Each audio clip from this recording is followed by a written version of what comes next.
Hola, buenas tardes. Mi nombre es Soledad Lázar, soy licenciada en Terapia Ocupacional de Bahía Blanca, certificada en Terapia de Mano por KTM. Tengo el agrado de dar inicio a esta séptima conferencia de este capítulo que titulamos KTM Organiza. En esta oportunidad, los disertantes expondrán las consideraciones generales para el abordaje de lesiones de los nervios periféricos y plexo. El doctor Martín Cardenal, especialista universitario en miembro superior, miembro certificado de la ACM, especialista en cirugía de plexo braquial y nervio periférico, y médico del staff de miembro superior en el Instituto Jaime Lulitel de Rosario. Y el licenciado en Kinesiología y Fisiatría, Danilo Bataglia, especialista en rehabilitación ortopédica y traumatológica, kinesiólogo del equipo de lesiones de nervios periféricos y plexos del doctor Mariano Sokolovsky en el Hospital de Clínicas, director del programa PROPLEN y jefe del servicio de rehabilitación del Hospital de Clínicas de la Ciudad de Buenos Aires. Paso la palabra a la presidenta del capítulo argentino de Terapia de la Mano, la licenciada en Terapia Ocupacional, Sandra Frigeri, quien será la coordinadora en esta oportunidad. Bueno, buenas tardes a todos. Tenemos una hermosa presentación en el día de hoy, pero antes quiero saludar a una visita muy especial que tenemos nuevamente. Es el presidente de la Asociación Argentina de Cirugía de la Mano, ya todos ustedes lo conocen, el doctor Enrique Pereira. ¿Cómo estás, Enrique? Hola, Sandra. Buenas tardes a todos y un placer y un gusto de nuevo poder acompañarlos. Me parece un tema... ¿Se me escucha bien? Sí. Sí, perfecto. Bien, un tema interesantísimo el de hoy, así que bueno, encantado de quedarme acá a aprender con ustedes. Bueno, gracias. Y además, el doctor Enrique Pereira va a tener el privilegio de hacer el cierre de la sesión de hoy, que es nuestra última sesión de junio, es nuestra última sesión del ciclo KTM Organiza, para darnos un anuncio especial, que bueno, una invitación a todos nosotros. Así que esperamos al final para escucharte, Enrique. Dale, bueno, perfecto. Para dar inicio... Dale, gracias. Para dar inicio a la videoconferencia de hoy, voy a convocar en primer lugar a Martín. Hoy tengo el gran privilegio de presentar a dos personas, a dos profesionales que respeto mucho. Al doctor Martín Cardenal, para mí Martín, con quien comparto institución de trabajo, charlas, ateneos, pacientes, y a quien veo a diario trabajar con mucha dedicación y excelencia en el desempeño profesional, por lo cual fue convocado para compartir un poco de eso con nosotros sobre este tema. Así que, Martín, muchas gracias por aceptar nuestra invitación y te habilito para que compartas la pantalla y empieces con tu disertación. Muchas gracias, Sandra. Gracias a las chicas también por la invitación a participar. Les comparto la pantalla en un segundito. Ahí estamos. Bueno, voy a arrancar hablando de la cirugía de nervio. Opa, ahí ¿están viendo bien? Sí. La cirugía de nervio para que todos los rehabilitadores que están conectados puedan ver un poco de lo que hacemos nosotros en quirófano y cómo manejamos este tipo de pacientes. Mínimamente comentar algunos detalles anatómicos del tejido nervioso, que consta de algunas fibras nerviosas cuya célula es la neurona, que tiene una prolongación que se llama axón y que es fundamental para la cirugía de nervio, como todos sabemos. Este axón va a estar cubierto en ocasiones por mielina y en ocasiones no. Y estas fibras nerviosas se reúnen y forman fascículos, que a su vez se reúnen y forman lo que conocemos como los nervios. Pero no solo es tejido nervioso en los nervios, sino que también hay tejido de sostén. El tejido de sostén es tejido que le permite al nervio mantener una tensión y una forma adecuada. El endoneuro es la estructura que rodea el axón, el perineuro rodea los fascículos y el epineuro rodea propiamente al nervio. Y brevemente tenemos tenemos que saber que el plexo braquial está formado por las raíces C5, C6, C7, C8 y T1, que son los ramos anteriores de estas raíces en realidad, los que se van a unir para formar los troncos primarios superior, medio e inferior, que van a dar divisiones anteriores y posteriores, que van a formar los troncos secundarios a nivel infraclavicular, para terminar con las ramas de los nervios que todos conocemos. Además, hay nervios muy importantes que se van emergiendo del plexo braquial, que también tenemos que tener en cuenta, porque lo hacen en distintos segmentos, y eso nos va a poder ayudar para el diagnóstico clínico. Y el plexo braquial debemos ubicarlo en el paciente, por supuesto, tiene una porción supraclavicular entre el escaleno anterior y el escaleno medio, y una porción infraclavicular, y también las ramas terminales que van descendiendo a través del brazo. Y las lesiones nerviosas se pueden clasificar según el mecanismo lesional, laceraciones, armas de fuego, contusiones o tracciones, y debemos saber si son totales del plexo o parciales, y en el caso de cualquiera de ellas, qué grado de severidad tienen. Y un concepto importante es que los nervios siempre responden de dos maneras ante estas lesiones. Si son leves, va a haber solo desmielinización, hay un bloqueo de la conducción nerviosa, pero no hay daño del axón ni de las estructuras de sostén. En todas las restantes lesiones va a haber degeneración waleriana. Esto significa que desde el lugar donde se produjo la injuria hacia distal, el axón va a desaparecer, se reabsorbe, y el tejido conectivo persiste. Quedan como tubos vacíos, y a su vez estos endoneuros vacíos van a estar agrupados por el perineuro y además por el epineuro. Pero el concepto del tubo vacío es muy importante que lo conozcan. Seddon ya en el año 42 dividió estas lesiones en las que todos conocemos, neuropraxia, axonosmesis y neurodmesis, y Sunderland unos años después le dio un poquito más de complejidad a las axonotmesis, porque algunas respondían mejor que otras. La tipo 1 es la neuropraxia, la tipo 2 es cuando no hay ningún tipo de lesión del endoneuro, hay solo lesión del axón, las tipo 3 hay lesión del endoneuro, y las tipo 4 hay lesión del perineuro. Las tipo 5 es la sección completa del nervio que todos conocemos como neurodmesis. McKinnon también en el año 89 comentaba que un mismo nervio puede tener fascículos con distintos grados de lesiones, lo que agrega un poco de complejidad. Pero en todas las lesiones que estamos hablando, sean leves o muy severas, hay parálisis. Algunas van a recuperar y otras no. ¿Y cómo puedo diferenciar lo que va a pasar? Simplemente en base al tiempo de recuperación. Las tipo 1, ya hablamos que hay desmielinización y van a tener una reinervación bastante rápida, sin embargo puede durar hasta 3 meses. Hay bloqueo de la conducción nerviosa y los axones están sanos. En las tipo 2, los axones están interrumpidos, pero todo el tejido conectivo está indemne, incluyendo el endoneuro. Proximalmente va a iniciarse la regeneración axonal a una velocidad de 1 milímetro por día, y la recuperación va a ser muy adecuada. Estas lesiones tipo 1 y 2 no se operan. Este concepto es importante, es muy importante la distancia que existe entre el daño del nervio y el órgano blanco, por ejemplo, un músculo o un receptor sensitivo, porque cada milímetro tiene su importancia en el tiempo que va a transcurrir para la recuperación. Las tipo 3 de Sunderland, hay lesión del endoneuro, hay un poco de alteración estructural en el nervio, entonces algunos axones, por más que están regenerándose, no van a encontrar su órgano blanco por esta fibrosis y cicatriz. Sin embargo, la recuperación espontánea es bastante buena, y si bien no es completa. Acá, la tipo 4, hay interrupción también del perineuro, hay mayor cicatriz, y aquí la regeneración axonal se va a encontrar con una cicatriz fibrosa y no va a lograr alcanzar el cabo distal. Por ende, no hay recuperación espontánea en este tipo de lesiones, el TINEL queda persistiendo en ese lugar.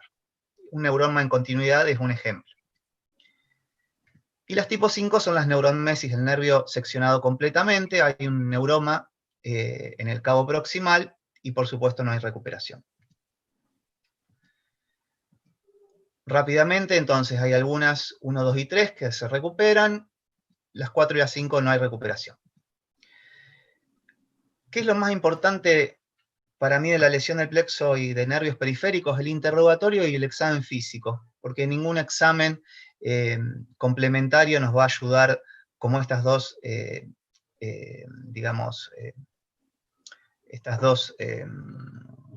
cuestiones. Y hay que repetir el examen para saber si va recuperando o no el paciente. En el interrogatorio hay que consignar la fecha del accidente, el mecanismo del trauma, y preguntar al paciente si siempre estuvo el miembro en esta forma, porque a veces los pacientes van recuperando, los vemos posteriormente a que ya han empezado a recuperar. También el dolor es muy importante para saber si toma medicación y cómo manejarlo, y si ha realizado rehabilitación hasta el momento. Las lesiones del plexo pueden ser parciales o totales. En las parciales hay algunos músculos que funcionan, que dependen del plexo braquial, y las totales, ninguno de ellos. También se pueden dividir las lesiones en preganglionares o postganglionares. Las preganglionares son las avulsiones, cuando las raíces nerviosas se arrancan de la médula espinal, y si uno detecta una de estas lesiones, por algún estudio como puede ser una resonancia magnética, ya sabe que no va a recuperar y es candidato a alguna cirugía más tempranamente. Las postganglionares pueden ocurrir en cualquier sector del plexo braquial, y algunas pueden recuperar y otras no. Y las parciales más frecuentes son las parciales altas, que dependen de C5 y C6, donde no hay flexión de codo ni función de abducción y rotación externa del hombro. La parcial alta con afección extensora también es frecuente, donde se involucra también C7. Y topográficamente, aquí podemos ver una lesión alta a nivel de las raíces C5, C6, pueden ser avulsiones o no, serán más proximales o más distales.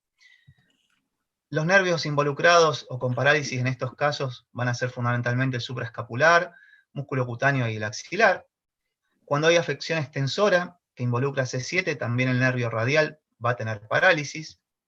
Y hay algunas lesiones que son más infrecuentes, como una parcial media involucrando solamente a C7, o una parcial baja de C8-T1 que no son muy vistas.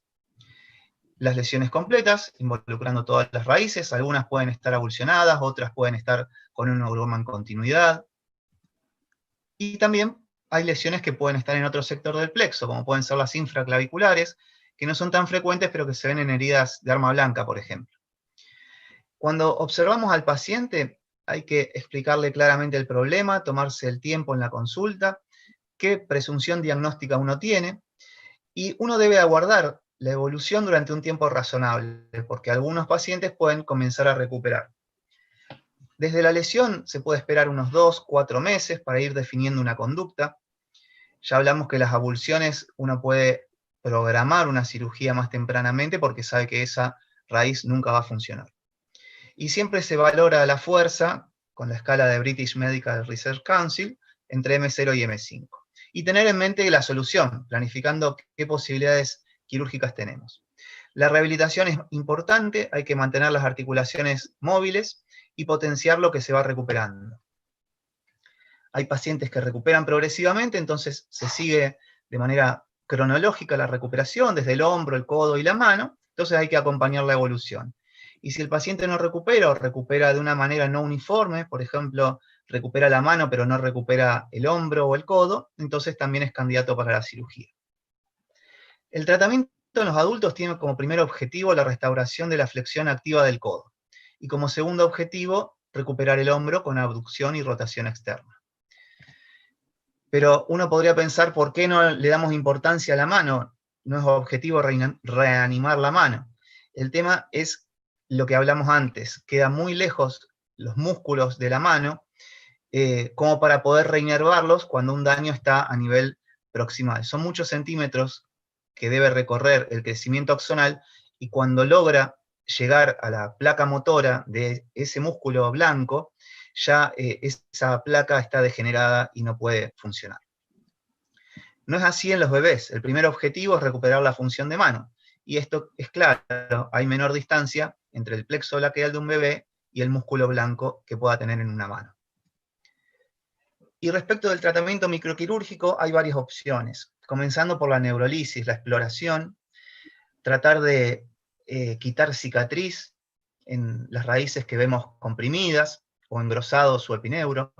También es posible realizar algunas veces neurorafias directas, sobre todo en heridas de arma blanca o cortantes. Neurorafias con injerto es frecuente de realizar.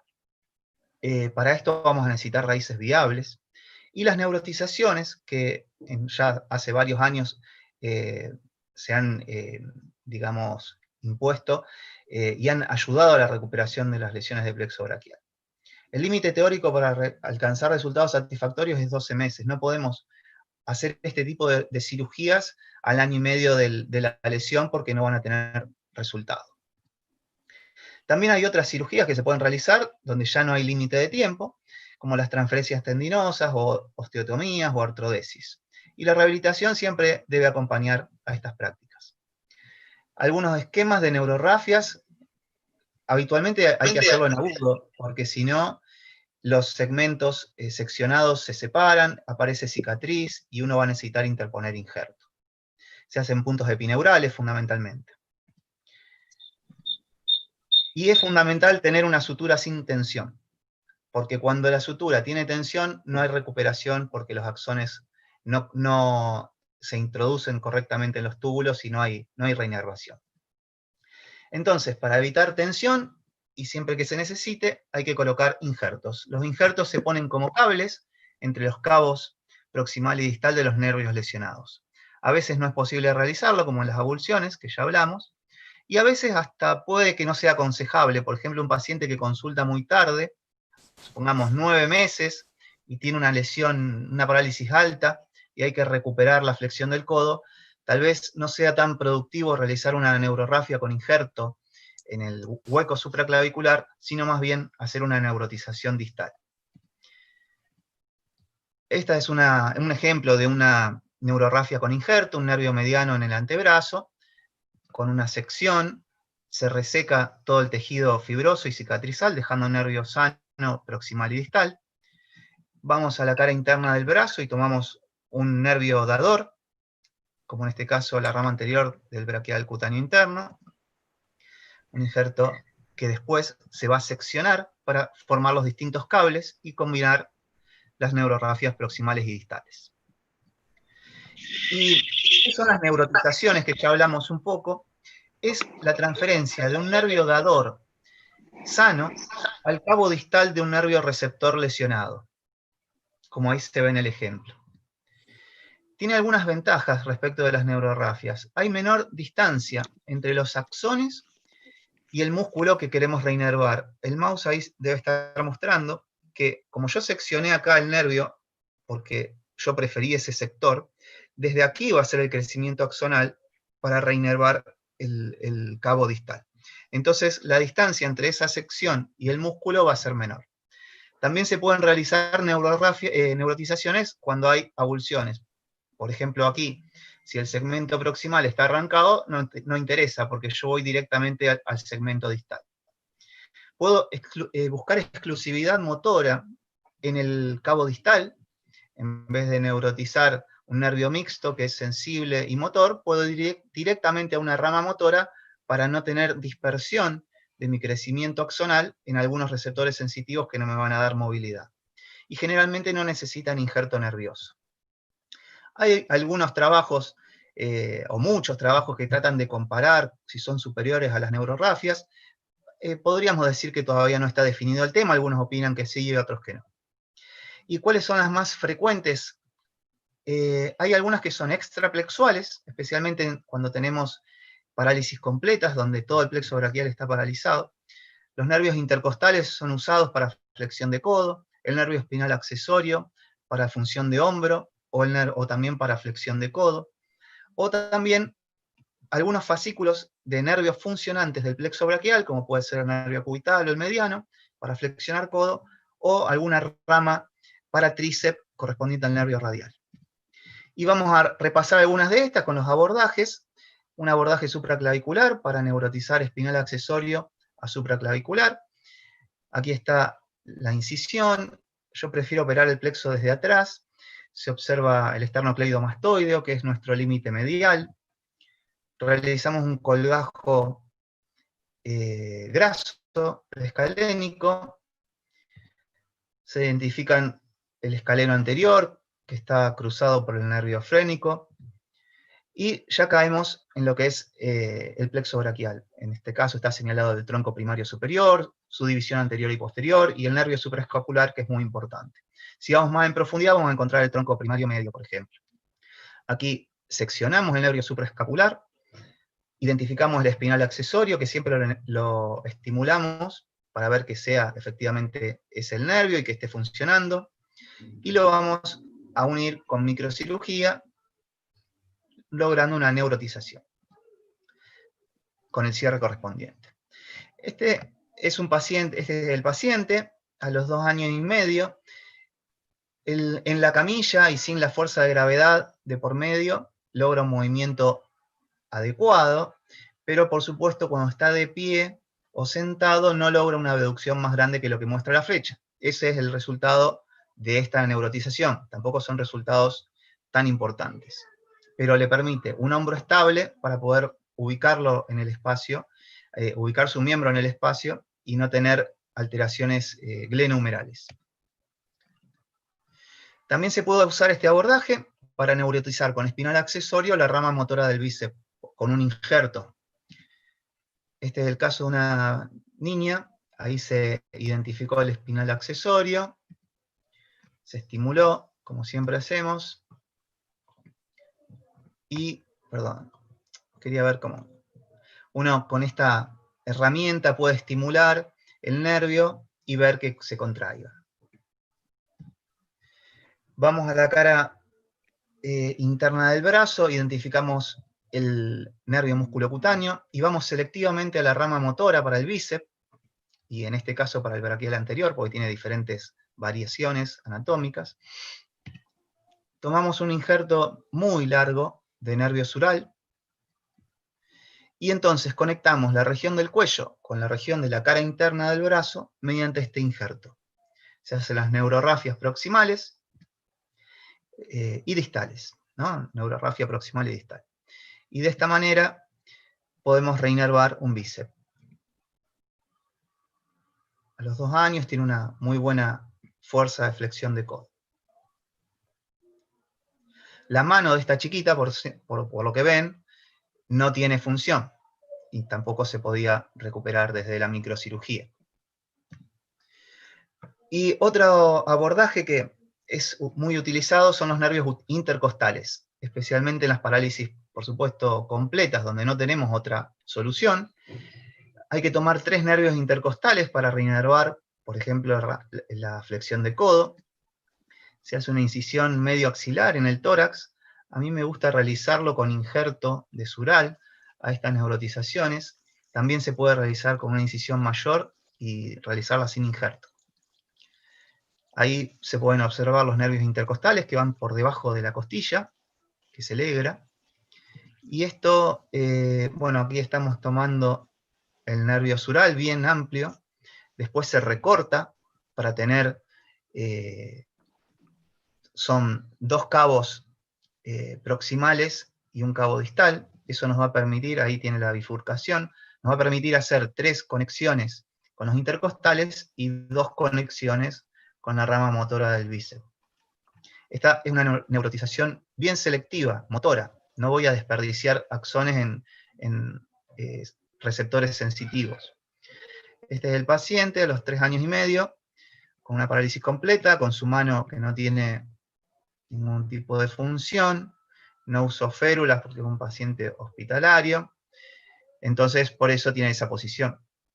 Pero tiene una flexión que le permite usar su miembro como un ayudante del sano. Recordar que esta es una parálisis completa. Y también tenemos abordajes en cara interna del brazo, en las lesiones altas, donde podemos utilizar unos fascículos del nervio cubital para reinervar bíceps. Aquí el abordaje, cara interna del brazo, tenemos el nervio musculocutáneo, la rama motora para el bíceps, también hay rama motora para el braquial anterior, que está señalada, y también el nervio antebraquial cutáneo externo, que es sensitivo, que no tenemos que reinervar. La rama para el bíceps se secciona, se identifica el nervio cubital. Sabemos topográficamente que hay un fascículo que va a reinervar el cubital anterior, y ese es el que debemos tomar. No debemos perjudicar la función de los músculos intrínsecos. Igualmente electroestimulamos para ver que se contraiga el cubital anterior, y luego realizamos la neurotización. Esta es una de las neurotizaciones más utilizadas, que es de Oberlin. A los 7 meses tiene ya flexión activa de codo, importante, porque esta es la que mejor reinerva y más rápidamente. A los 2 años y medio tiene una muy buena función, con fuerza incluso, y al tener la mano el paciente se recupera de una muy buena manera.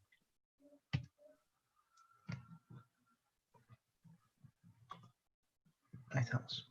También podemos tomar parte del nervio cubital y parte del nervio mediano. Sería una doble Oberlin.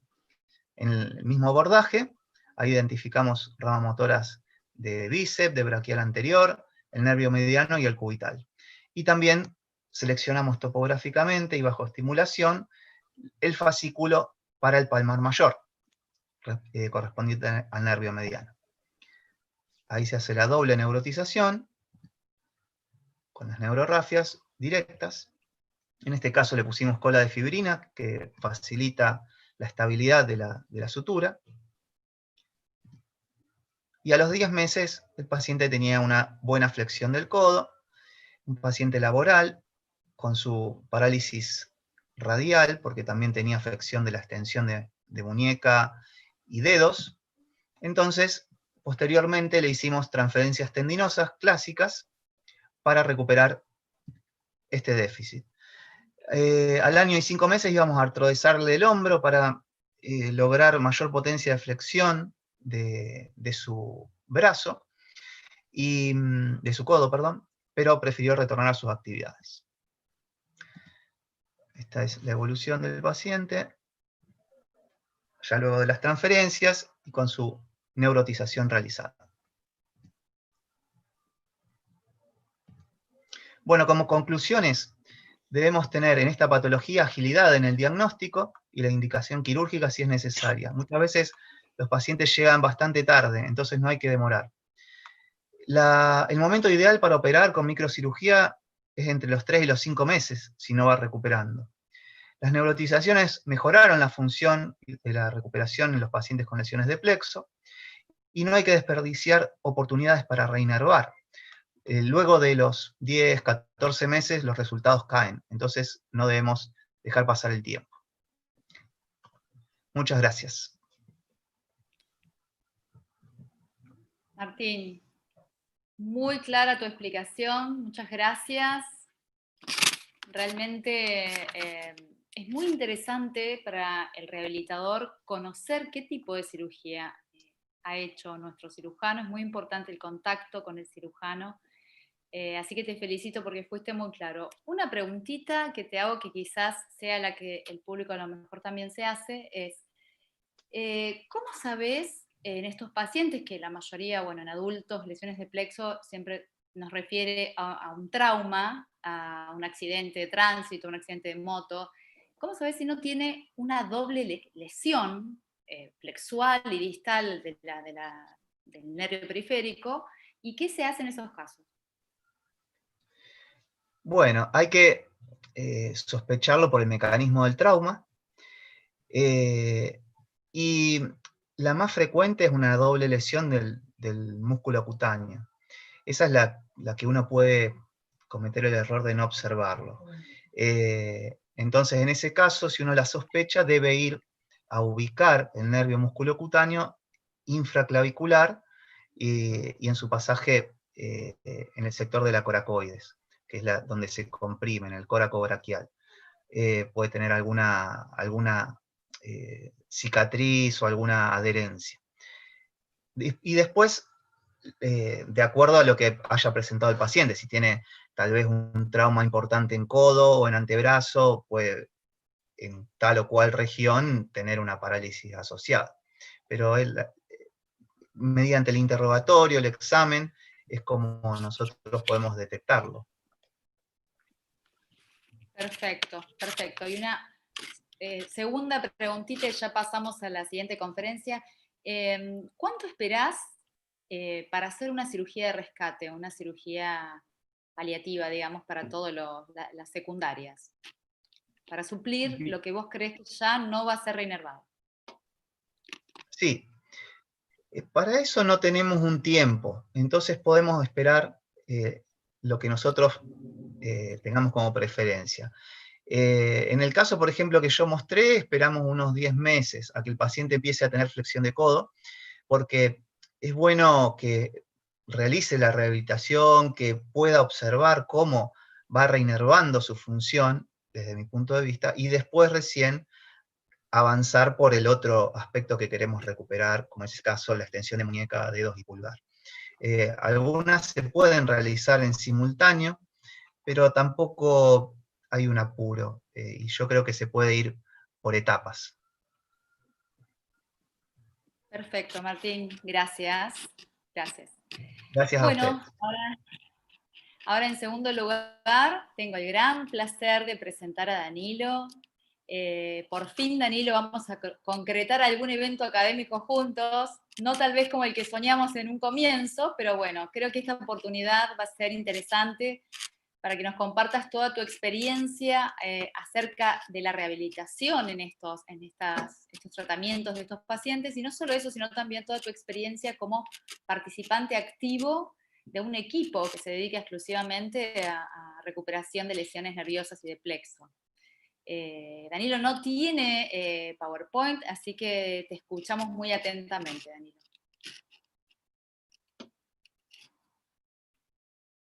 Activa el micrófono, Danilo, el micrófono. Bueno, buenas tardes a todos. Gracias, Sandra, por la invitación y a todos los integrantes del equipo del capítulo.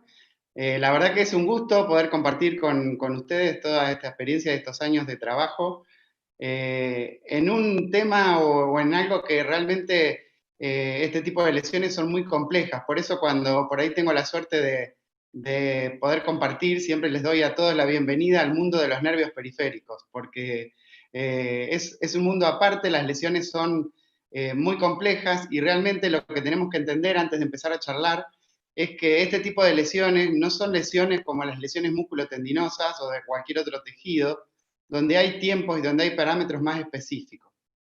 Las lesiones de nervio llevan un tratamiento especial, ¿sí? Y requieren que cada uno de nosotros como terapeutas conozcamos cosas especiales. Obviamente eso nos va dando el tiempo y la capacidad o posibilidad que tengamos de ir viendo mayor cantidad de pacientes. Antes de seguir, lo que tenemos que identificar, aunque todos los que estamos acá en el auditorio sabemos, es que este órgano en cuestión que nosotros vamos a charlar, o este órgano que es este tejido, que es el que está en cuestión o lesionado, es el único encargado de llevar toda esa información. Yo a veces cuando le explico a los pacientes les hablo de qué es el cable que lleva la corriente, desde el sistema nervioso central a todos los órganos efectores, ¿sí? Entonces, si entendemos que esa es la función del nervio periférico y entendemos que se puede lesionar en mayor o menor medida, vamos a entender el resto de todo lo que tengamos que hacer.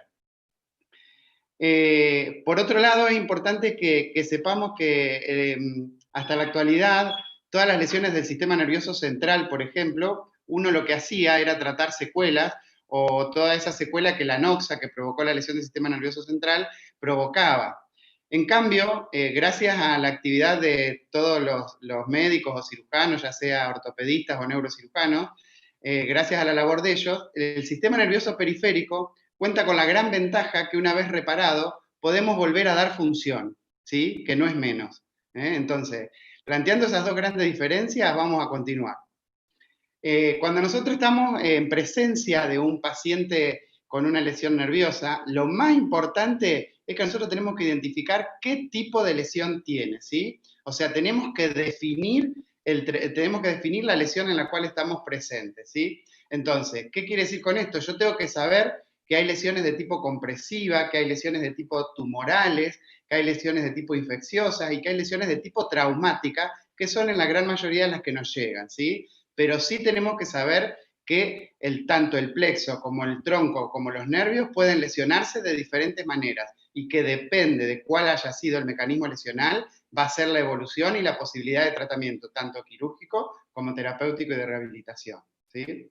Entonces, ¿qué es lo que debemos evaluar como terapeutas? Tenemos que conocer el tiempo, ¿sí? Martín habló en su presentación que el tiempo para el tratamiento era importante y para el nuestro también. Nosotros debemos conocer cuándo el paciente se lesionó, cuándo fue abordado, o sea, cuándo fue evaluado, ya sea por el kinesiólogo por primera vez o por algún médico, ¿sí? Conocido, porque suele ocurrir que la mayoría de los pacientes a veces llegan después de dar como 5, 6, 7, hasta 10 evaluaciones por diferentes médicos, y cuando se recibe en un equipo con el médico que realmente entiende, pasó mucho tiempo que ya condiciona la práctica terapéutica o quirúrgica. Entonces nosotros debemos conocer ese tiempo, ¿sí? Importantísimo conocer la semiología de todo lo que es el plexo braquial, porque eso es lo que nos va a permitir a nosotros poder identificar cuáles son los segmentos lesionados, cuáles son las articulaciones implicadas y cuáles son los tejidos, ¿sí?, que están en cuestión bajo ese rótulo de lesión, ¿sí? ¿Y cuáles son las posibilidades del paciente? Lamentablemente, las lesiones de plexo son muy devastantes o muy devastadoras y no tienen todos los pacientes las mismas posibilidades, ¿sí? O sea, el factor emocional del paciente, el factor cognitivo del paciente, el factor económico del paciente, son todas cosas que, aunque parezcan rudimentarias, son importantes a la hora de plantear una estrategia terapéutica, porque generalmente después vamos a hablar de la posibilidad de cuánto tiempo hay que trabajar con el paciente, y no todos tienen la posibilidad de hacerlo con la frecuencia que realmente se necesita para que estos tratamientos tengan su éxito.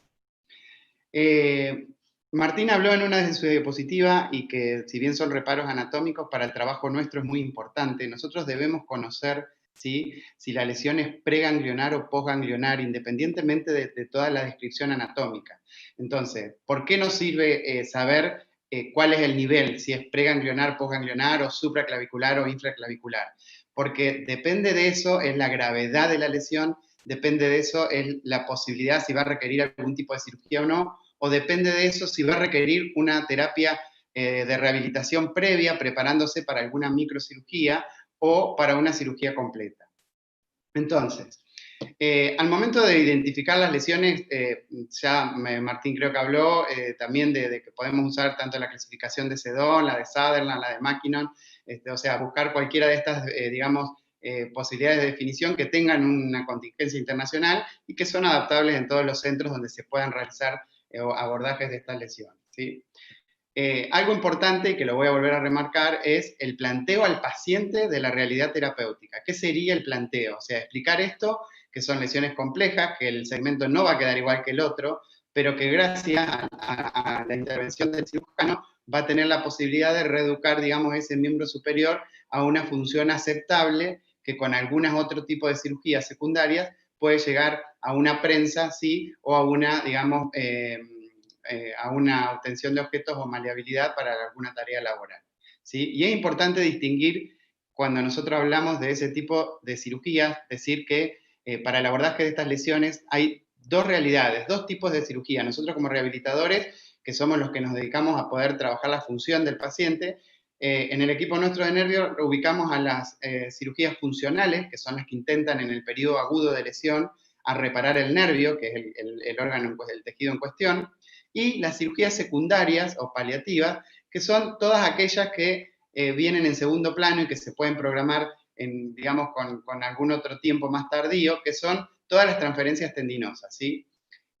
Antiguamente nosotros, los terapeutas, hace más de 10, 15 años atrás, lo que hacíamos con estas lesiones, cuando nos llegaban, era tratar las secuelas, ¿sí? Porque no estaba muy en boga esto de las cirugías funcionales o de las cirugías de nervios. Entonces tratábamos las secuelas, un paciente que venía con cirugías de transferencias tendinosas y todo, y que no es lo mismo, porque nosotros todos sabemos que un engrama motor que no fue estimulado desde la lesión que haya sido, es un engrama que está perdido, que está alterado, y para poder reeducar, como su nombre lo dice, necesitamos que eso esté lo más indemne o lo más cerca de lo normal posible. Bueno, hay algo importante también que Martín aclaró en cuanto al tema del gap, ¿sí?, o de la distancia, ¿sí?, que hay. Nosotros, cuando habló de las lesiones de la mano, de recuperar una mano, tenemos que saber que dentro de las lesiones de plexos, ¿sí?, no solamente está el plexo de adultos, ¿sí? Cuando hablamos de lesiones nerviosas periféricas, tenemos una contingencia bastante amplia. Están las lesiones del plexo traumático adulto, que son las que se producen por herida de alma blanca, por heridas cortantes, por un accidente de moto, por un accidente automovilístico, un accidente hogareño, y también tenemos las lesiones traumáticas en los niños, que son las parálisis obstétricas, y que, aunque parezca mentira, sí están existiendo cada vez más, aunque la realidad debería ser menor, pero para que tengan una idea, en los últimos censos de hace 3 o 4 años, acá, por ejemplo, en el ámbito de la ciudad de Buenos Aires, teníamos alrededor de 5 a 7.000 nacidos vivos, ¿sí? Y en la ciudad de Buenos Aires este número de casuística ha crecido cada vez más. Entonces, las PBO también son lesiones de plexo, nada más que en el niño, no debemos olvidarnos de eso. Y tampoco tenemos que confundir, ¿sí?, a las lesiones de nervios. O sea, cuando hablamos de tratamiento y terapéutica o de rehabilitación, cada entidad tiene su forma de abordaje, ¿sí? No es lo mismo rehabilitar un nervio periférico que rehabilitar un plexo, que rehabilitar una lesión de uno de los troncos, ¿sí? O rehabilitar un PBO, ¿sí? En el paciente adulto es más difícil, como dijo Martín, rehabilitar la mano por la distancia que tiene que recorrer esa regeneración waleriana, y en el paciente pediátrico es mucho más probable, ¿sí?, que se pueda regenerar la mano porque ese gap o esa distancia es mucho menor. Las estrategias son diferentes. Muy bien. Los objetivos que tenemos que tener como terapeutas son, a grandes rasgos, a corto plazo, ¿sí?, que son bajar el edema, bajar ese proceso inflamatorio, bajar el dolor para poder abordar el paciente.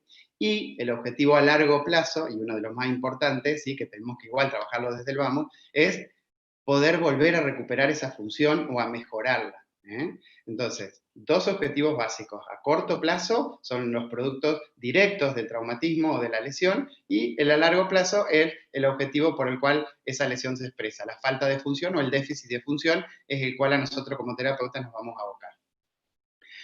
¿Cuáles son las herramientas que nosotros tenemos o contamos como terapeutas? ¿Sí? Ustedes van a escuchar o saben todo que hay millones, hay artillerías de terapia, neurodinamia, herramientas externas, taping, valvas, férulas, diferentes técnicas de fisioterapia.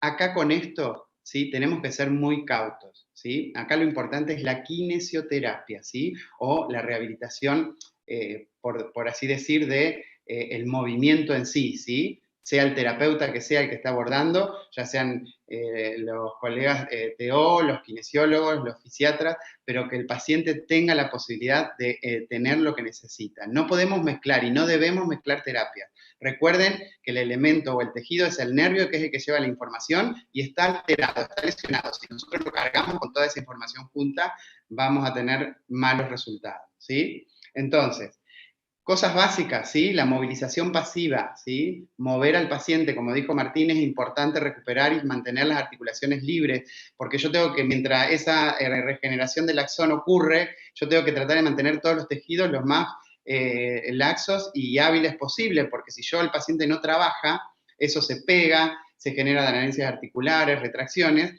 y cuando vino el tiempo de regeneración no sabemos si es que no anduvo alguna posible cirugía que le hicieron o si el paciente está pegado porque no fue trabajado.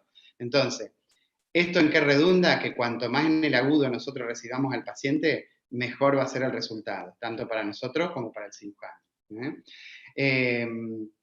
Los ejercicios activos asistidos, ¿sí?, son o la segunda herramienta que tenemos que, ¿por qué? Porque no sirve solo lo que nosotros vamos a trabajar el ratito con el paciente, sino el plan que le vamos a armar para el hogar. Entonces tenemos que ir con cosas básicas y con cosas claras para que sirva. Porque si yo le digo que se tiene que comprar el aparato que venden en la ortopedia de fulano, que sale tanta plata, o tiene que comprar aquel aparatito o aquella crema que no funciona, o que sale cara, no funciona. Tienen que ser cosas claras, básicas y de actividades de la vida diaria, que el paciente pueda todos los días rehabilitar tanto con nosotros como en su casa.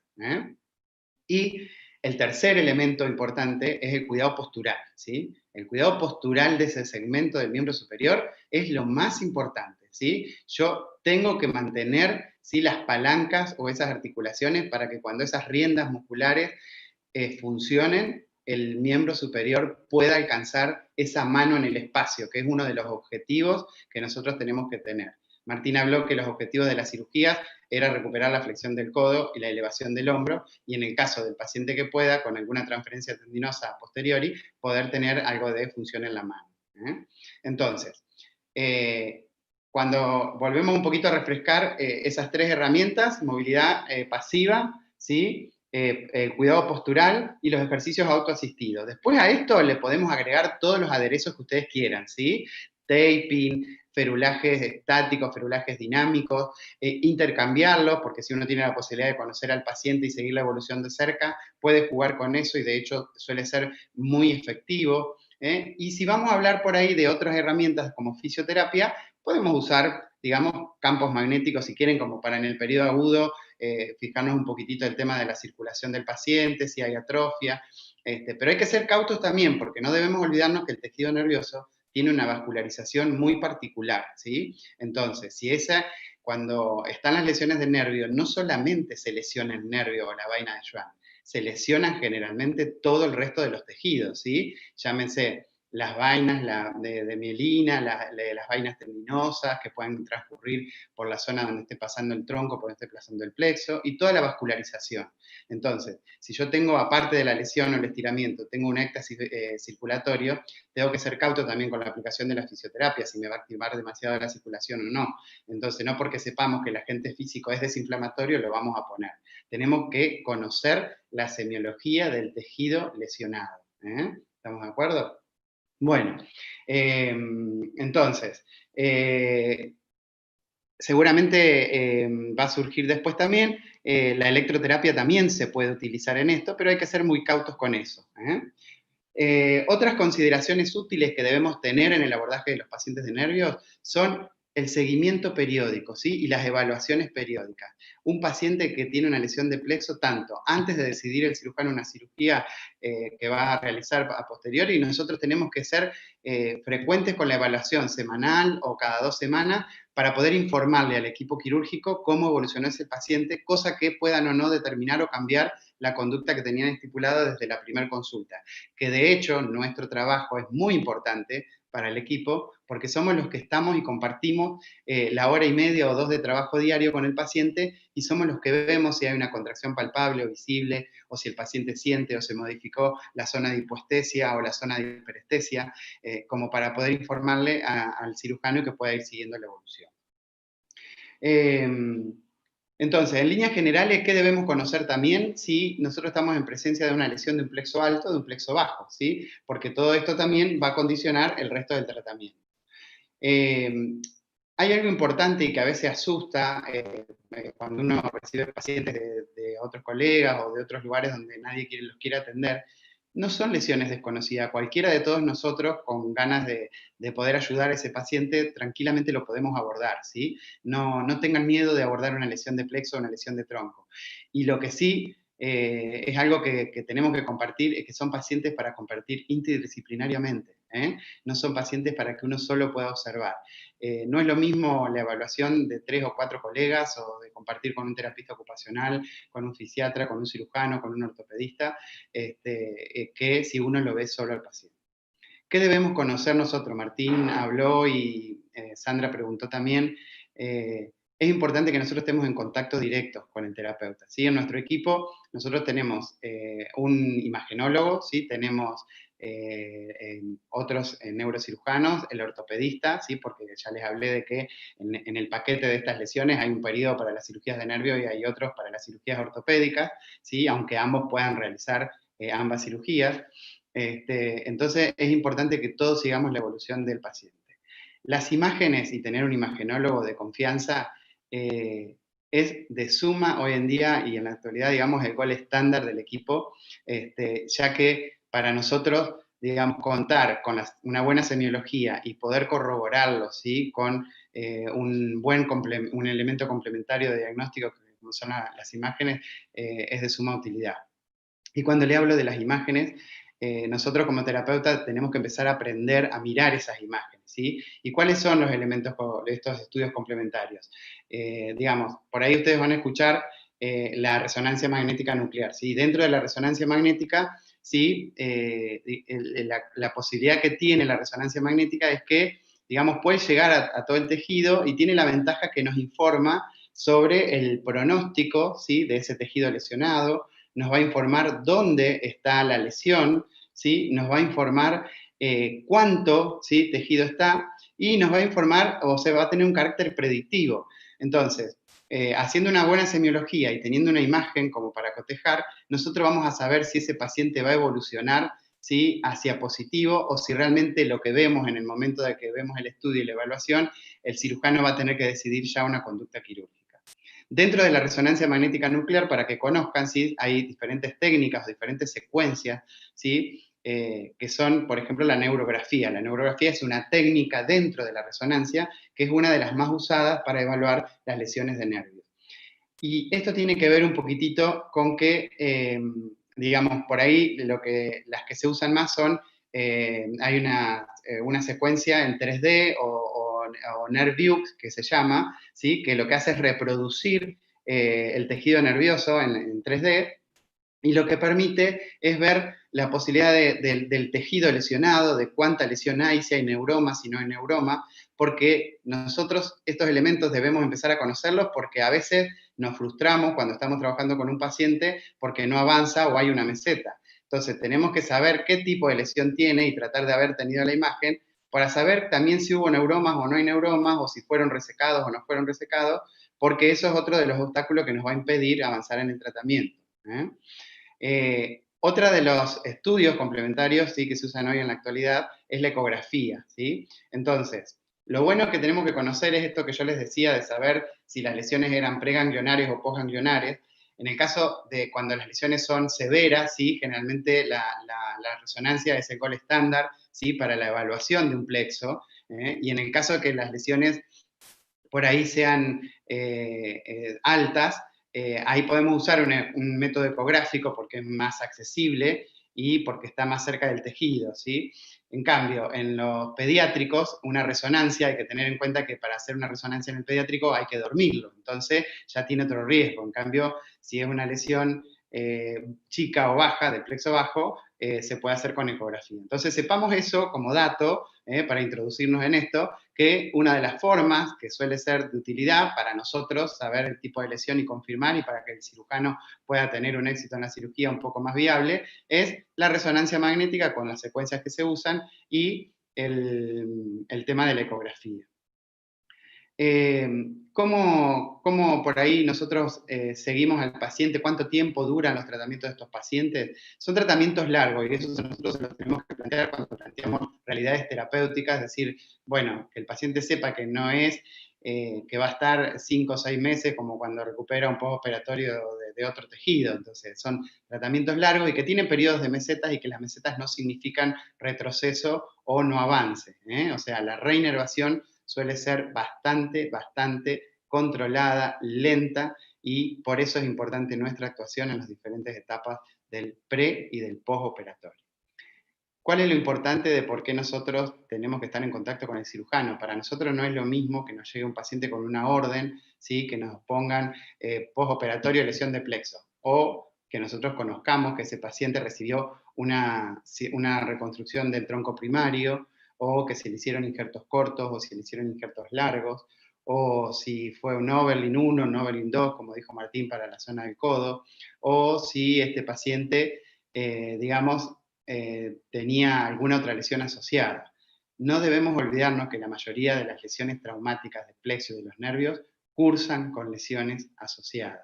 Entonces, tenemos varios tejidos en cuestión. No es lo mismo trabajar con un paciente que solo tiene lesionado un tronco nervioso que el que tiene lesionado todo el plexo, y que aparte tiene una fractura expuesta de húmero reparada con placas o con material de osteosíntesis, y que aparte tiene el manguito rotador desgarrado. Entonces, son muchos tejidos que van a hacer a que nosotros tengamos que tener en cuenta para poder abordar a ese paciente. Entonces debemos conocer los tiempos de cicatrización de cada uno de esos tejidos. Otra cosa que debemos conocer, por ahí Martín habló así como al pasar del Tisucol, y por ahí para los terapeutas que no están acostumbrados, que no saben lo que es el Tisucol, para el que por ahí lo escuchó y no está al tanto, son herramientas que usan los cirujanos, ¿sí?, que son colas de fibrina, como dice él, para permitir una buena cicatrización de esa sutura nerviosa.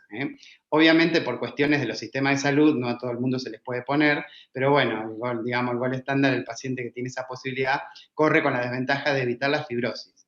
Ese concepto tenemos que tenerlo en cuenta porque de por sí la reparación quirúrgica es un trauma más. Nosotros tenemos que saber que por más que el paciente se lo ha reparado, la reparación quirúrgica es un traumatismo más. Entonces, las posibilidades de generar aumento de colágeno desmedido y de generar fibrina desmedida es, digamos, aún mayor. Por eso nosotros debemos respetar, ¿sí? Y conocer cuántos sutura tuvo, cuántos injertos tuvo, cuáles fueron las zonas dadoras. Y por ahí, para que no se asusten cuando los doctores te dicen que le hicieron un injerto con el frénico, que usaron los intercostales o que hicieron el sural, a veces uno cuando recién empezaba decía, uy, le sacaron un pedazo del sural, no va a caminar bien, o uy, le sacaron un pedazo del frénico y seguramente va a tener alguna complicación respiratoria, o le sacaron el intercostal. Entonces, no, siempre se sacan porciones, digamos, microquirúrgicas para hacer esos reparos. Pero siempre tenemos que tener en cuenta, porque en el caso de las lesiones de plexo, cuando los doc usan los intercostales, nosotros como terapeutas hay una etapa en la rehabilitación, ¿sí? Que es el periodo agudo, que encaramos con todo lo que yo les dije, las movilizaciones, el ferulaje, toda esa historia, pero hay una parte, cuando nosotros empezamos a ver la respuesta contráctil o palpatoria, donde nosotros sabemos que ya esa vaina está conduciendo y que la cirugía está dando resultado. Entonces, en ese momento, nosotros tenemos que ser cautos y empezar a hacer toda una tarea fina de reeducación. ¿Y qué quiere decir? Ustedes saben que no es lo mismo rehabilitar que reeducar, ¿sí? Que la reeducación está dentro de la rehabilitación. Entonces, lo que vamos a hacer es, en el periodo donde vamos a empezar a reeducar, vamos a pensar en la función que tiene, ¿sí? El nervio dador que usó el doctor o el cirujano, para poder ayudar a la función. ¿Qué quiero decir con esto? Que nosotros, por ejemplo, cuando ellos reinervan una flexión o un hombro o un codo, ¿sí? O por allá utilizan los intercostales, cuando es el momento de reeducar, yo voy a utilizar los movimientos respiratorios para ayudar a mejorar esa función. Pero ojo, porque después tenemos el tema del vicio. Entonces después viene el momento peor. No es instaurar la reeducación, sino dejar de usar la reeducación o dejar de usar la estructura dadora para que el paciente pueda andar funcionalmente, porque el paciente no puede estar respirando toda la vida y moviendo el brazo, o no puede, depende del injerto que esté haciendo, moviendo la oreja o lo que sea para mover el hombro. Entonces, sí es importante que sepamos que dentro de la rehabilitación de estas lesiones hay una etapa de rehabilitación que es constante y entre eso nosotros tenemos que saber observar cuándo podemos empezar a reeducar ese paciente. Espero que quede claro este concepto de rehabilitación y reeducación. Bueno, ¿vamos bien? Bueno, yo en realidad el tema perfecto. Bueno, el tema es amplísimo, es muy largo, de hecho yo les propuse que si realmente hay interés en el auditorio y todo, volver a hacer un segundo encuentro, porque realmente es mucho lo que hay que saber y conocer para una sola charla, pero lo que está bueno es que para todos los que por ahí no están acostumbrados, se animen a investigar y a estudiar. Hay algo que la mayoría por ahí me llama y me pregunta, de dónde puedo ver esto, de dónde puedo ver aquello. En realidad hay muy poco publicado, la bibliografía es muy escasa así sobre el resultado, recién en estos últimos años, digamos, todo lo que vamos a encontrar son a nivel quirúrgico, a nivel de las técnicas que habló el doctor, pero no de nosotros, de la rehabilitación. Yo hace un par de años, digamos, con el equipo, estamos metiendo algunos trabajos donde, digamos, tenemos trabajos de injertos cortos, injertos largos, versus los resultados que valoramos, quién anduvo más rápido, quién anduvo más tardío. Por eso que nosotros tenemos que conocer qué tipo de injerto hizo el doctor, porque así también nosotros objetivamos y no nos angustiamos en el tiempo que va a durar en recuperar la función del paciente, porque va a depender de eso. Y por otro lado también hemos hecho algunos estudios que también están en la bibliografía en cuanto a cómo mejora la función del paciente luego de estas cirugías o paliativas, como dijeron hoy, que yo no las llamaría paliativas, sino las llamaría secundaria, porque colaboran a completar esa función, que son las artrodesis o las osteotomías derrotadoras, en el caso de los chicos, ¿sí? O las cirugías de liberación. Y hay una entidad que no recuerdo bien y te pido disculpas, Martín, si me perdí en esa parte de la charla. Lo que quiero que sepan es que, como dijimos, estas lesiones pueden hacerse todas estas cirugías que Martín dijo, o sea, las funcionales, primero para reparar el nervio, las secundarias, que son todas aquellas donde se hacen las transferencias tendinosas, y también están las cirugías de rescate, ¿sí?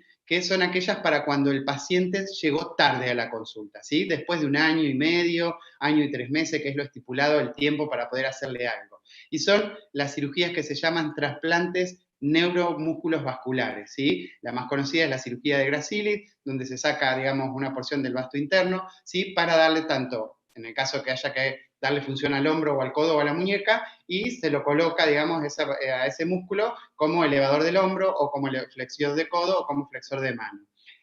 Digamos, es una cirugía sumamente invasiva porque ellos tienen que tener 3 campos abiertos, pero es uno de los últimos salvatajes que el paciente tiene en el caso que no haya dado con el equipo indicado o que nadie le haya ofrecido tratamiento en el agudo. Es muy importante que nosotros podamos discernir como terapeutas. Yo siempre a veces con los que tengo confianza nos reímos un poco en el sentido cuando compartimos, porque a veces los terapeutas somos muy obsesivos con los test de evaluación, con la goniometría y con todas estas cosas. El paciente de plexo no es un paciente, en mi opinión personal, donde nosotros debamos perder demasiado tiempo, salvo que querramos hacer algún pequeño estudio de investigación puntual, donde nosotros tengamos que sacar el goniómetro. ¿Por qué digo esto? Porque nosotros lo que ya sabemos que lo que vamos a lograr es limitado, pero para el paciente es un montón.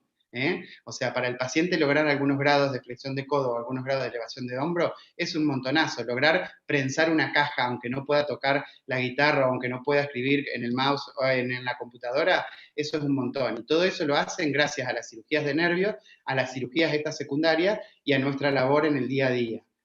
Entonces, el goniómetro no sería una estructura o un elemento de lo que nosotros vamos a usar. Y les digo eso porque generalmente me pasa con colegas que trabajan a veces en la RT, que está bien, entiendo que hay parámetros a veces que hay que cumplir o que hay que llenar, pero nosotros como terapeutas debemos presentar la realidad también a la demás gente del grupo de trabajo, a los demás profesionales. Porque no podemos perder media hora en engoniometrar a un paciente cuando nosotros sabemos que a ese paciente le va a ser mejor que le haga una linda movilización pasiva o le indique un ejercicio activo asistido o aquello que sea funcional y necesario. Y otra cosa importante es dosificar eso. Nosotros tenemos que saber con cuánto tiempo vamos a contar en la sesión de terapia, ¿sí? Si yo cuento con 1 hora de sesión de terapia, me olvido de los agentes físicos, ¿sí? Y le dedico todo el tiempo a la kinesioterapia o a la movilización o al ejercicio. Y si yo sé que voy a contar con más tiempo, bueno, dedico 1 hora de ejercicio más o menos un poquito más y el resto a la fisioterapia. Nunca la fisioterapia tiene que ser la base de la sesión, porque está comprobado, ¿sí? Científicamente, y todos lo sabemos, que una movilización, un ejercicio activo, un trabajo sensoperceptivo para el paciente y para esos tejidos lesionados es por excelencia el éxito de la rehabilitación funcional.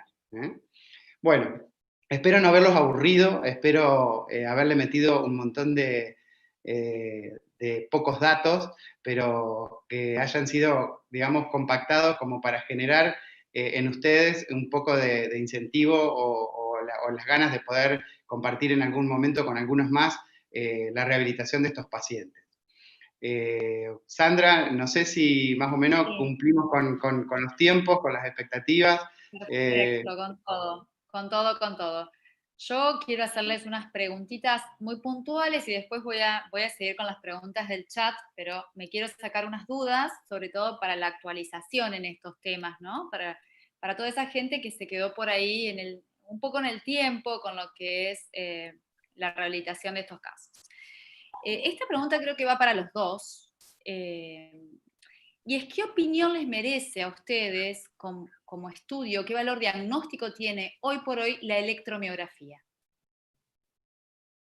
Estaría bueno que podamos opinar los dos por ahí, pero no sé, Martín, te doy la palabra por ser el doc. Electromiografía. Antes se operaba con una electromiografía en la mano. ¿Qué pasa? En nuestro grupo... Dale, tranquilo. En nuestro grupo generalmente, o sea, lo que nosotros tenemos que entender y conocer, por eso es importante que conozcamos tanto nosotros como terapeuta, como los doc que van a operar al paciente, digamos, la electromiografía nos aporta cosas, pero muy limitadas. O sea, la electromiografía no nos informa del pronóstico. La electromiografía no nos informa si hay una presencia de un neuroma o no. ¿Sí? El neuroma es ese tejido de granulación que se hace en alguno de los cabos del o los nervios, ¿sí? Y que nos va a impedir o no esa conducción nerviosa. El electromiograma no me habla del gap tan importante que Martín habló hoy, o que sabemos todos, que es de cuánto, ¿sí? Cuán largo es la lesión. ¿Y de qué sirve todo esto? ¿Sí? Bueno, por otro lado, eso en relación a la resonancia. La resonancia nos aporta todo eso. Nos da evolución, ¿sí? Nos da calidad de tejido, ¿sí? Porque nos muestra la calidad del tejido, porque permite observar toda la calidad que tiene el agua, el tejido graso, el tejido de granulación. Nos permite ver la magnitud de la lesión, cosa que al cirujano le es de mucha utilidad, porque, Martín, corregime si digo mal, para ustedes no es lo mismo abrir un paciente sin saber cuán larga o cuán grande es la lesión, que abriendo al paciente, conociendo eso y ya siendo preparado para saber cuál o no injerto van a hacer.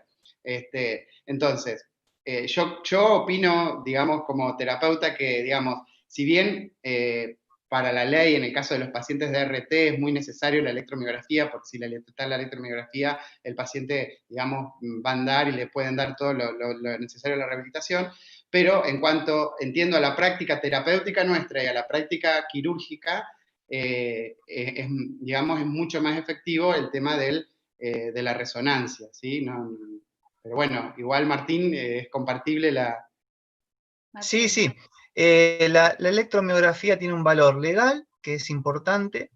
Se realiza siempre a todos los pacientes que vamos a operar, o no, incluso. Y por otra parte, debe ser realizada por alguien que tenga experiencia, porque es operador dependiente, y nos va a, en algunos casos, a hablar de la diferencia entre lesiones preganglionares y postganglionares. Con una buena pesquisa se puede diferenciar si la lesión es preganglionar o post. Pero yo siempre priorizo la clínica por sobre cualquiera de los otros estudios. Sí, esto que dice Martín es importante, o sea, nosotros, gracias a Dios, y por ahí lo que uno puede contar desde la experiencia es que hace más de 10 años atrás, cuando no contábamos con un imagenólogo de confianza, porque no hay muchos, ¿sí?, que están formados en el estudio de nervio, es una práctica técnico-dependiente, evidentemente, y de hecho el equipo es un equipo especial que se debe usar, ¿sí?, porque no tiene los mismos Tesla que un equipo para hacer una resonancia de columna cervical o lo que sea. Entonces, es verdad, pero realmente los pacientes que han sido operados en la última generación, no solo por, digamos, la curva de aprendizaje, que el equipo quirúrgico va mejorando día a día y año a año, lamentablemente de acuerdo a la gran cantidad de pacientes que operan, pero realmente el resultado de los pacientes que los doc, si tuviesen acceso a un buen estudio diagnóstico por resonancia, es totalmente diferente, ¿sí? Es totalmente superior, y no es que no se pueda rehabilitar un paciente sin cirugía y que no va a evolucionar, pero para nosotros los terapeutas nos da mucha más certeza, ¿sí?, en los tiempos que vamos a actuar, ¿sí?, en el tiempo que vamos a esperar al paciente, ¿sí?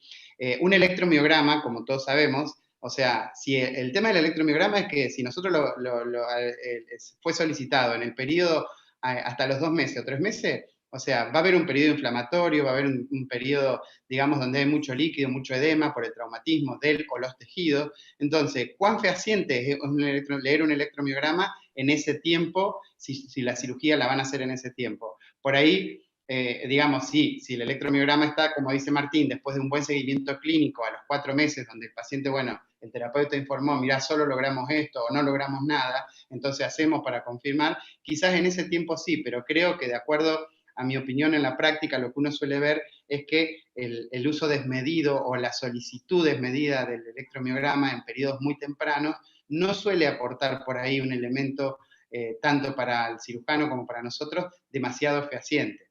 Pero bueno, tampoco es que se tiene que dejar de hacer una cirugía o un tratamiento porque no se cuente con eso. Porque bueno, yo estimo y ojalá que todos los cirujanos que hagan plexo puedan contar en breve tiempo con alguien experimentado en imágenes, porque creo que las imágenes, ya les digo, son un elemento muy necesario para lo terapéutico de rehabilitación y para la conducta quirúrgica o conservadora. Muchas veces el hecho de tener una buena imagen y tener un buen seguimiento terapéutico, nosotros podemos aportar al equipo la evolución del paciente y sacar al paciente del quirófano, por así decir, por la evolución que hemos tenido. Muchas veces también recibimos pacientes de otros colegas que por ahí han operado a los pacientes de forma muy temprana y el paciente después no evoluciona. Y todos sabemos que la cirugía de plexo tiene que hacerse en el tiempo justo, ni antes ni después, ¿sí? Porque, corregime Martín si digo mal, o sea, nosotros tenemos que darle tiempo a ese tejido, qué posibilidades tiene el organismo de recuperarlo, ¿sí? De reinervarlo por sí solo.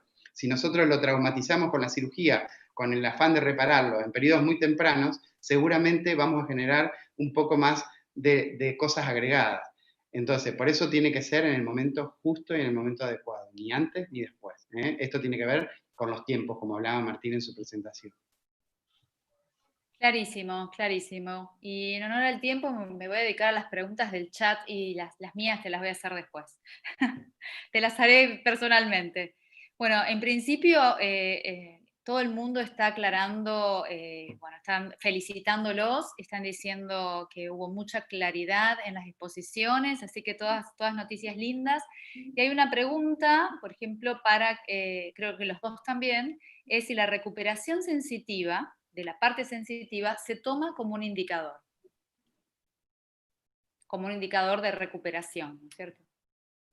Dale, Martín. Martín, empezá vos ahora. Sí, se toma como un indicador, es importante. Puede ser que la recuperación sea sin que uno haya hecho una cirugía, entonces comienza a recuperar la parte sensitiva, es algo positivo, y depende qué cirugía es la que uno realizó, puede tener influencia o no la recuperación sensitiva. A lo mejor uno se enfocó en recuperar lo motor y no tiene relación con lo que uno hizo, esa recuperación sensitiva, sería espontánea y sin relación con lo que uno hizo. Pero sí, es muy importante ir evaluando la recuperación sensitiva, hay que darle importancia, ¿sí? Para mí sí. A nosotros como terapeuta, ese mismo signo que plantean, nos sirve muchas veces para ir guiándonos cuando el paciente siempre, todos sabemos que la recuperación es de proximal a distal, entonces cuando el paciente va recuperando la parte sensitiva, primero que nos da indicio de que está funcionando la cirugía o la microcirugía que se le realizó o esos injertos. Y por otro lado, el saber que está funcionando nos da como más objetivo y como más chance para focalizar también el segmento en el cual estamos trabajando, y a qué tenemos que apuntar. Entonces, creo que es muy importante. Si bien todos sabemos que en una lesión de plexo en sí, general o traumática o completa, ¿sí? El objetivo es, como dijo Martín, flexionar el codo y elevar el hombro, y si está lo sensitivo, mejor, y bienvenido sea, pero si no, no es lo primordial. En cambio, cuando hay lesiones menores, ¿sí? O de nervios periféricos, o de algún tronco en particular, o alguna lesión del territorio cubital o radial, por ahí sí lo sensitivo es importante porque estamos hablando en cuestión de la extremidad distal y de la mano, que para nosotros es fundamental que esa mano o que esa extremidad distal cumpla con todas las funciones, con sentir lo que agarra, con sentir lo que toca y con moverse. Entonces, la prensión o la bimanualidad son por excelencia para nosotros las funciones básicas del ser humano. Exacto, exacto. Perfecto. Esta pregunta es para Martín, entiendo. Me gustaría preguntar, dice Flavio Valde, ¿qué rol le da a las osteotomías de húmero y si las utilizás, Martín? Las osteotomías de húmero son importantes cuando el paciente tiene una actitud en rotación interna, que no le permite utilizar su miembro adecuadamente, entonces se hacen osteotomías para dar rotación externa. Sí, se utilizan, son adecuadas, se pueden realizar en cualquier momento, son en momentos alejados, cuando ya el paciente nota que no está evolucionando, que tiene cierto déficit para poder, por ejemplo, usar su miembro, pese a que haya recuperado flexión de codo. Entonces, en ese caso, ya han pasado muchos meses, a veces un par de años, en ese caso se le puede ofrecer posicionar mejor el miembro superior, dando una rotación externa con una osteotomía del húmero. Es una técnica adecuada, sí. Perfecto. Otra pregunta para vos, Martínez. ¿Qué experiencia has tenido con las lesiones preganglionares? Si tenés algún tipo de recuperación. No, las lesiones preganglionares son arrancamientos de raíces y no hay ninguna chance de recuperación, cero recuperación. Entonces, cuando uno detecta que hay un arrancamiento de una raíz, Se desconecta todo eso, hacia distal se desconecta todo de la médula, entonces no va a haber recuperación. La única solución es hacer un tratamiento quirúrgico para la función que se haya perdido, depende qué raíz está arrancada. Entonces ahí entran los tratamientos microquirúrgicos si es que estamos dentro del primer año desde el traumatismo. Ni bien uno detecta una avulsión, debe tomar una conducta. La avulsión la puede detectar por una electromiografía, por ejemplo, que nos diga es preganglionar la lesión, o la puede detectar por una resonancia magnética también. Hay pseudomeningocele, medular. Entonces, eso nos alerta y nos hace adelantar posiblemente el tratamiento quirúrgico. No se puede volver a conectar esa raíz. Entonces, lo que tenemos que hacer es usar otro dador para reinervar lo que se haya perdido, sea a nivel supraclavicular, con injertos desde una raíz, supongamos, funcionante, o sea con una neurotización más distal. Bien, acá una pregunta relacionada, dice, a partir de una lesión completa, ¿cuánto es el tiempo con el que se cuenta para realizar una intervención quirúrgica? Ya lo tiempo, mencionaste. sí, el tiempo vendría a ser, supongamos, un año. Los resultados adecuados se obtienen a los 5 meses, 6 meses, 7 meses. A partir de ahí comienzan a caer los porcentajes de resultados adecuados. Entonces uno tiene que también explicarle al paciente. Nosotros hemos tenido derivaciones muy tardías y a veces hemos operado pacientes con 12 meses de evolución, incluso ese chico del hospital lo operamos con 14 meses de evolución, está en el límite máximo. Hay algunas escuelas que hablan de neurotizaciones en lesiones tardías, en lesiones que son evaluadas tardíamente y por ende operadas tardíamente, y que encuentran resultados todavía satisfactorios con esos tiempos, pero lo ideal es operar a partir de los 4, 5, 6 meses, y desde ya que si uno evalúa al paciente al mes del traumatismo, ya tiene todo el tiempo para ir dándose uno mismo el momento preciso de la cirugía.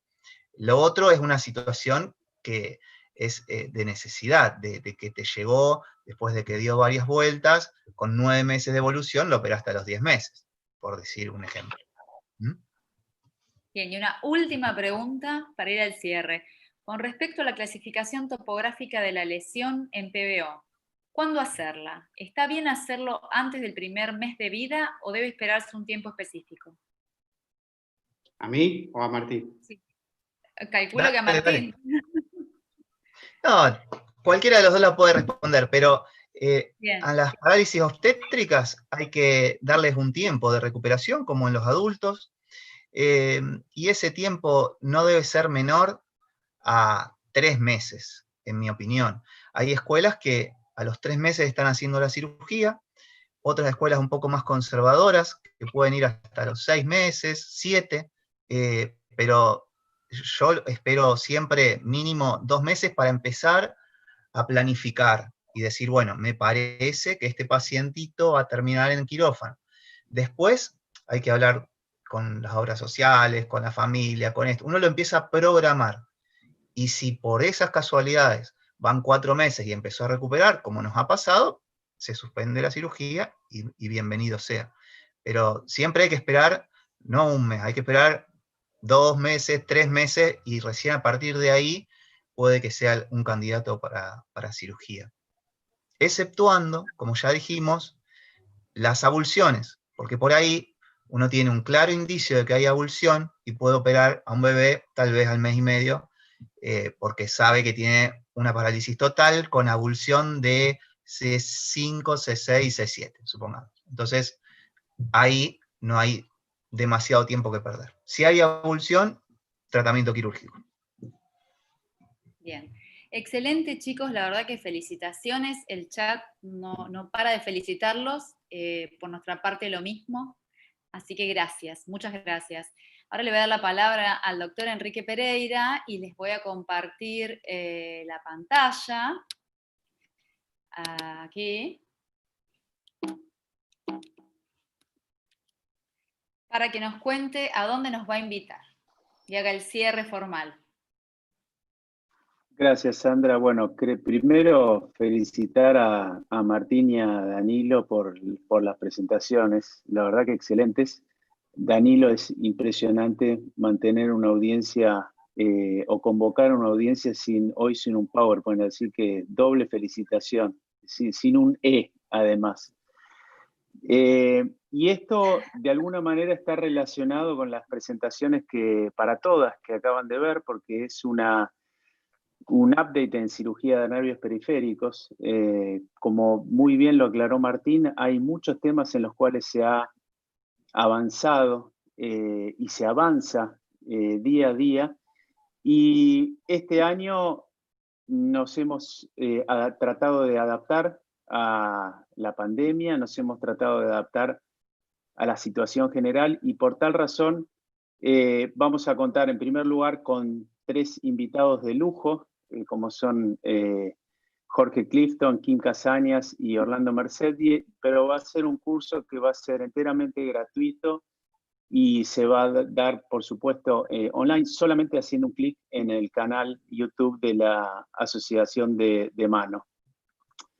Así que esto es el viernes 26 a las 2 de la tarde, hora argentina, y por supuesto están todos invitados. Estamos contentos de haber podido, a pesar de todo, realizar el curso, y esto se ha conseguido gracias a un trabajo de una gran cantidad de gente muy interesada en transmitir el conocimiento. La Sociedad de Mano hoy tiene una comisión y un comité de educación virtual, entre los cuales está Gustavo Gómez, que está presente acá hoy, con un empuje tremendo que ha hecho que esto sea posible. Así que, de manera personal, yo estoy muy contento que esto, a pesar de todo, se haya podido llevar a cabo y espero que todos nos puedan acompañar. Y no sé, Sandra, si tenés ahí un video que resume un poco. Sí. Dale. Hola a todos. En nombre de la Asociación Argentina de Cirugía de Mano, les queremos extender la invitación a nuestro próximo curso de actualización el viernes 26 de junio. El tema este año será Update en Cirugía de Nervios Periféricos. Contaremos con la presencia de 3 invitados extranjeros expertos en el tema y un panel de reconocidos oradores nacionales. Debido a la situación sanitaria, el curso tendrá una modalidad virtual y será transmitido online desde el canal de YouTube de nuestra asociación. La inscripción será gratuita y tendremos 3 módulos con presentaciones interactivas. Desde Buenos Aires y para el mundo, en estos momentos de aislamiento global, quisimos adaptarnos y estar cerca. Agendate entonces, viernes 26 de junio, 14 horas, horario de Argentina. Te esperamos.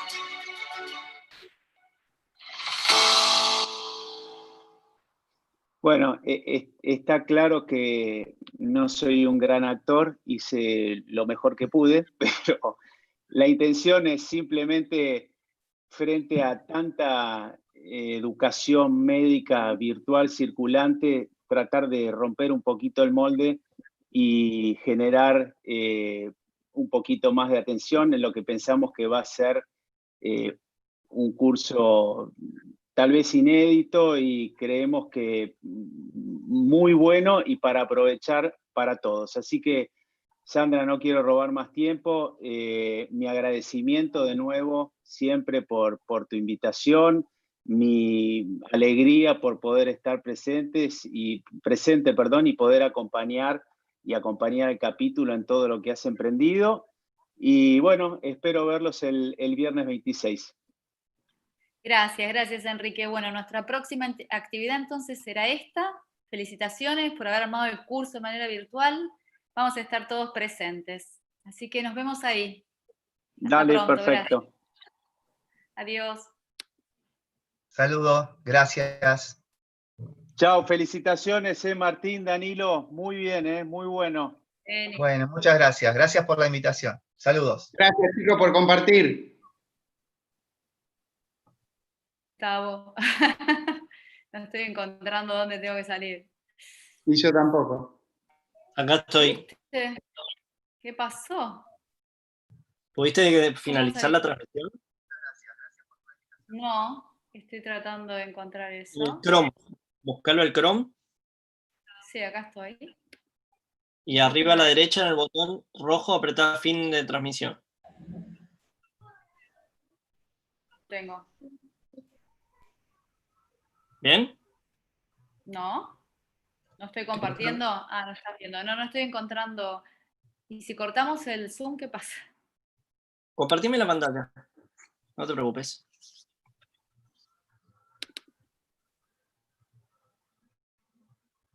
Bueno. No sé dónde quedó. Ahí, volvete para la pantalla anterior. Ahí. No. Para la otra, donde se ve el estudio de YouTube. Esa. Ahora acércate a donde dice consideraciones generales, más abajo. Aquí. Ahí. Entra o en la derecha. No, el del medio. Ese. Ver la sala. No. El de la izquierda. Ese. Apreta ahí. Acá Ahora te va a salir Llegamos. el botón para finalizar. No te preocupes que esto después lo editamos cuando quede subido. Dale. Desapareció.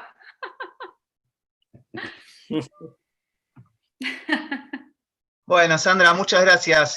Y gracias a las No. chicas por toda la generosidad de permitirme participar. Espero haber sido claro y que les ayude. Después lee el chat en YouTube para que veas. Gracias, que Martín. todo el mundo Gracias, Danilo. Viendo en YouTube todavía estamos. No, no. Muchas gracias. Y gracias a las chicas Muy bueno. por toda la generosidad de permitirme participar. Espero haber sido claro y que les ayude. Se puso todo oscurito. Donde Ahí dice está. fin. No quiere finalizar. Ahí está. Ahora